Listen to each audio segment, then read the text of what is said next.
बैसाखियों के सहारे केंद्र की सत्ता में बैठी मोदी सरकार ने कभी अपने सपने में नहीं सोचा होगा कि देश की आधी आबादी उनके खिलाफ सड़कों पर उतर आएगी।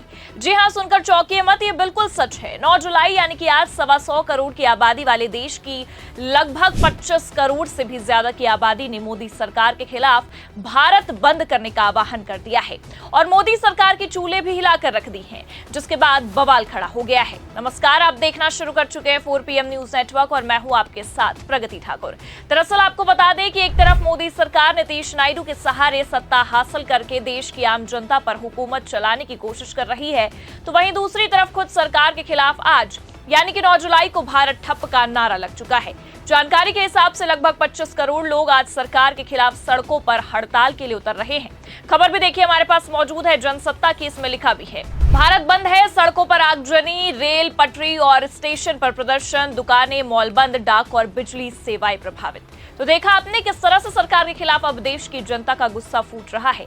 वैसे अंदाजा तो ये पहले ही लगा लिया गया था कि ऐसा होगा, लेकिन इतनी जल्दी कि अभी केंद्र सरकार बने मुश्किल से 1 साल पूरा हुआ है और आज सरकार गिराने के लिए जनता खुद सड़कों पर निकल आई है। खबर देखकर भी आप समझ गए होंगे कि इस वक्त देश में क्या माहौल है। देखिए खबर इसमें आगे लिखा भी है, देश भर में 10 केंद्रीय ट्रेड यूनियनों के संयुक्त मंच ने आज यानी कि 9 जुलाई 2025 को भारत बंद का ऐलान किया है। इस हड़ताल में 25 करोड़ से ज्यादा कामगार हिस्सा लेंगे। इनमें बैंक, डाक, कोयला खनन, बीमा, बिजली और निर्माण जैसे क्षेत्रों के कामगार शामिल होंगे। All India trade union Congress की सदस्य अमरजीत कौर ने बताया है कि किसान और ग्रामीण मजदूर भी इस बंद में साथ आएंगे। यूनियनों का कहना है कि ये हड़ताल सरकार की नीतियों के खिलाफ एक बड़ा कदम है, जो मजदूरों और किसानों के हक छीन रही है। तो आज से नहीं बल्कि कई सालों से सरकार के खिलाफ विपक्ष ये बातें दोहरा रहा था कि सरकार आम जनता के हक के साथ खिलवाड़ कर रही है, मजदूरों और किसानों का हक छीन रही है। लेकिन तब तो भाजपा सरकार ने विपक्ष को ही गलत ठहराने की पूरी कोशिश की और तमाम तरह की बातें बोली। लेकिन अब आप देख सकते हैं, ये खबर साफ बयां कर रही है कि किस तरह से खुद जनता ही ये कह रही है कि सरकार ने अपनी नीतियों को उन पर थोपने की कोशिश की है, जिसका विरोध करने के लिए देश की 25 करोड़ आबादी आज सड़कों पर उतरी है। भला आप ही सोचिए, 125 करोड़ की आबादी में से 25 करोड़ लोग जब सड़कों पर सरकार की नीतियों के विरोध में उतर जाए तो फिर क्या होगा। इन खबरों को देखने के बाद सवाल तो उठेंगे कि आखिर जो सरकार तीसरी बार सत्ता में है तो भी उसके खिलाफ जनता क्यों खड़ी है। क्या सरकार में कुछ कमी है? साफ समझ में आ रहा है कि सरकार की कथनी और करनी में बड़ा अंतर है, जिसके विरोध में देश की भोली भाली जनता ने अब आवाज उठाने का मन बना लिया है। क्योंकि आपको बता दें कि एक नहीं बल्कि 10 संगठनों ने भारत बंद का आह्वान किया है। अब इस भारत बंद से इतना तो तय है कि आम जनता को भी कहीं न कहीं सरकार के इन कारनामों की वजह से हुए इस आंदोलन का खामियाजा उठाना पड़ेगा। देखिए आगे खबर में लिखा भी है, बैंक कर्मचारी यूनियन ने ये पुष्टि की है कि बैंकिंग क्षेत्र के कर्मचारी भी इस बंद में शामिल होंगे। हालांकि कोई आधिकारिक बैंक अवकाश घोषित नहीं हुआ, लेकिन बैंक सेवाएं बाधित हो सकती हैं। बंगाल प्रांतीय बैंक कर्मचारी संघ के मुताबिक बीमा क्षेत्र के कर्मचारी भी हड़ताल में हिस्सा ले सकते हैं। बिजली क्षेत्र के 27 लाख कामगार के हड़ताल में शामिल होने से बिजली सेवाएं भी प्रभावित हो सकती हैं। रेलवे सेवाएं चलती रहेंगी, लेकिन इस हड़ताल की वजह से कुछ देरी की आशंका है। लेकिन पब्लिक ट्रांसपोर्ट पर हड़ताल का असर पड़ेगा।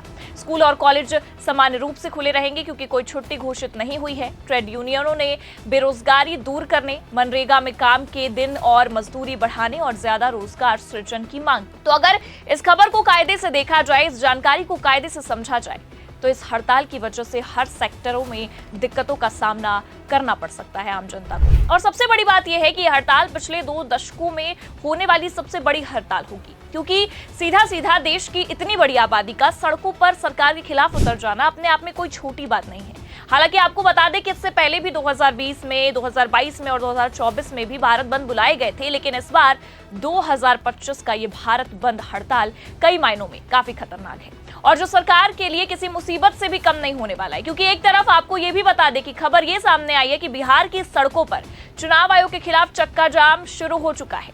समूचा विपक्ष एकत्रित हो चुका है, बिहार बंद भी हो चुका है। राहुल गांधी के नेतृत्व में विपक्ष ने बिहार में बवाल काट रखा है और ये कोई हवाई बातें नहीं है, खबरें हमारे पास मौजूद हैं। देखिए इसमें लिखा भी है, महागठबंधन का चक्का जाम, राहुल गांधी और तेजस्वी यादव भी मौजूद।